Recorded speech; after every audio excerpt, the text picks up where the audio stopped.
Hello everyone and welcome back to another Train Sim World 2 news video.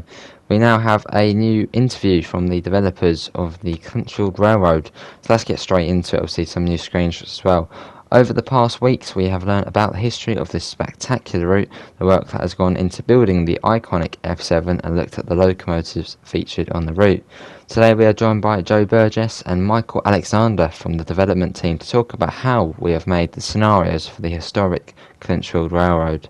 So we have the first question. Tell us a little bit about yourselves and what you do here at Dovetail. So Michael and Joe say, we are both assistant technical designers. We focus on gameplay, which is anything from scenarios, service timetables and journeys, the thing that make the game a game.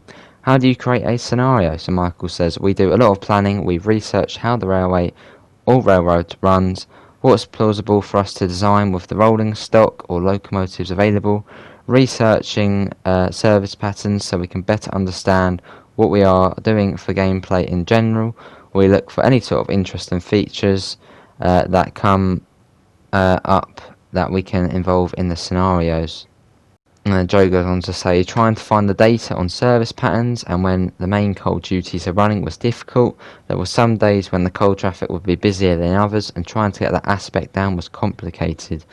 We have people in the community or third parties of Dovetail who are actively working or knowledgeable with American Freight. We keep in contact with them and their feedback is invaluable when creating gameplay.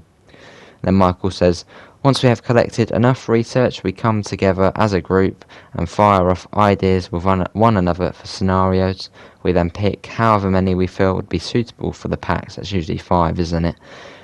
We then get the rail vehicles placed in and make sure the paths they take are all correct. This then allows us to focus on the player.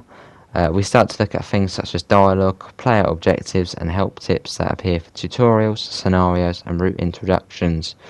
Once we get all of the scenarios to a point where they work, we start looking to add AI traffic and scenario specific scenery, which is part of the polishing stage, finishing off of a scenario. How accurate to real life do you make a scenario? Michael says, for any route it depends on how much data we get. The difference with this route and some of the more modern route scenarios we have created is that Clinchfield is a historic freight route.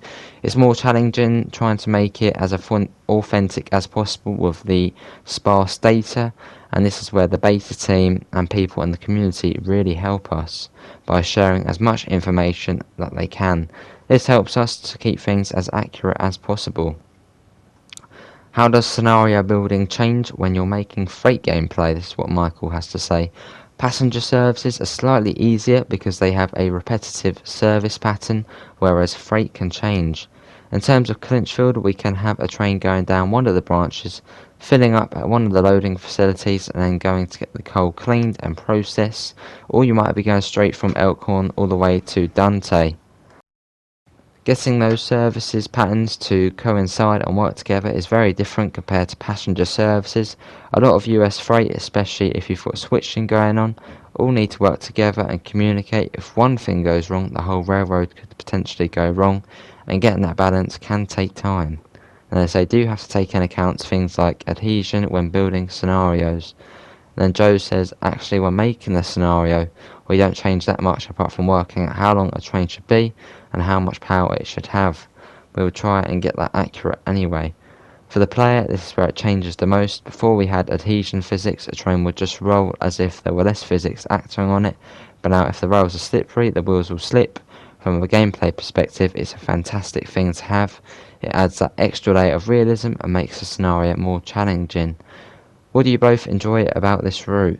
One of my favourite things about this route is the company. They're happy with their trains functioning, so they didn't wash them or anything. A lot of the time you will see them looking run down, but they operate perfectly and they'll have this lovely character about them.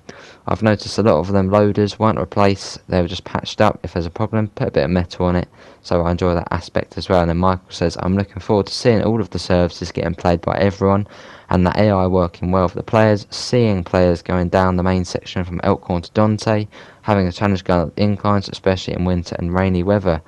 Yeah, But that is going to be it, everyone. That was a good interview to the screenshots. Obviously, you will find a link in the description to the Discord server and to the PayPal if you do want to help support the channel. Obviously, do subscribe. We will be streaming the Clinchfield Railroad as soon as it does become available. So do subscribe if you do want to see that. Also, we do have our merch. You'll see that on screen now. Still available. Also, we have got the F7 top and also the F7 mug as well now. But yeah, that's going to be it, everyone. Thanks for coming in, and hopefully we'll see you in the next one. See you all. Take care.